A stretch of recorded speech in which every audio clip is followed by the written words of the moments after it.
Assalamualaikum warahmatullahi wabarakatuh. Halo teman-teman, perkenalkan nama aku Pranadia Hapsari dari PGSD FKIP Unri Angkatan 2023 kelas 23A dengan NIM 2305112492. Teman-teman pasti pernah mendengarkan istilah tentang wajib pajak. Terus apa sih wajib pajak itu? Sebelum membahas ke sana, kita harus tahu terlebih dahulu nih dasar dari pembayaran pajak. Yuk disimak lebih lanjut. Jadi, pembayaran pajak merupakan pembayaran yang diatur oleh pemerintah guna untuk membangun atau mendukung berbagai layanan proyek publik. Pajak digunakan untuk layanan infrastruktur, pendidikan, kesehatan, keamanan, dan berbagai program pelayanan masyarakat lainnya. Dengan membayar pajak, warga negara berpartisipasi dalam membangun dan memelihara keberlanjutan ekonomi dan kesejahteraan masyarakat. Kewajiban masyarakat membayar pajak diatur dalam Undang-Undang Nomor 6 Tahun 1983 dan Undang-Undang Nomor 16 Tahun 2009. Pajak itu bersifat wajib dan bermaksa. Maka bagi masyarakat yang tidak dapat membayar pajak akan terkena sanksi denda atau bahkan pidana penjara. Nah, teman-teman sudah dapat menyimpulkan belum apa itu wajib pajak?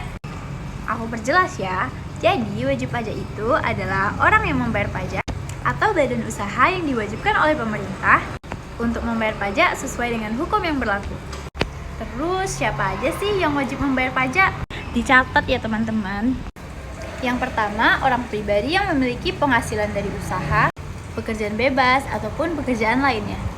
Yang kedua, badan usaha milik pemerintah atau BUMN dan BUND, dan badan usaha milik swasta atau PT, koperasi, lembaga, dan yayasan. Yang ketiga adalah bendahara sebagai pemotong dan pemungut pajak, bendahara pemerintah pusat, dan bendahara pemerintah daerah. Ini dia perhitungan tarif pajak bagi individu. Yang pertama, penghasilan 60 juta rupiah dikenakan tarif 5%, penghasilan 60 juta hingga 250 juta rupiah dikenakan tarif 15%, penghasilan 250 juta hingga 500 juta dikenakan tarif 25%, penghasilan 500 juta hingga 5 miliar rupiah dikenakan tarif 30%, penghasilan 5 miliar rupiah ke atas dikenakan tarif 35%. Terus bagaimana sih perhitungannya? Rumus perhitungan bagi PPh bagi UMKM adalah pendapatan kena pajak atau PKP sama dengan omset dikurang PTKP. Lalu PPh sama dengan PKP dikali 0,5%. Terus bagaimana sih perhitungan pajak? Kalau gaji 5 juta itu bayar pajaknya 5%. Berarti 5 juta dikali 5% sama dengan 250 ribu rupiah. Gajinya kepotong 250 ribu rupiah. Rugi juga dong. Besar loh itu. Bukan gitu ya teman-teman. Makanya yuk pelajari. Misal gajinya 5 juta per bulan. Ini nggak langsung dikali pajak 5%. Tapi disetahunkan dulu. Nah, 5 juta dikali 12 bulan sama dengan 60 juta.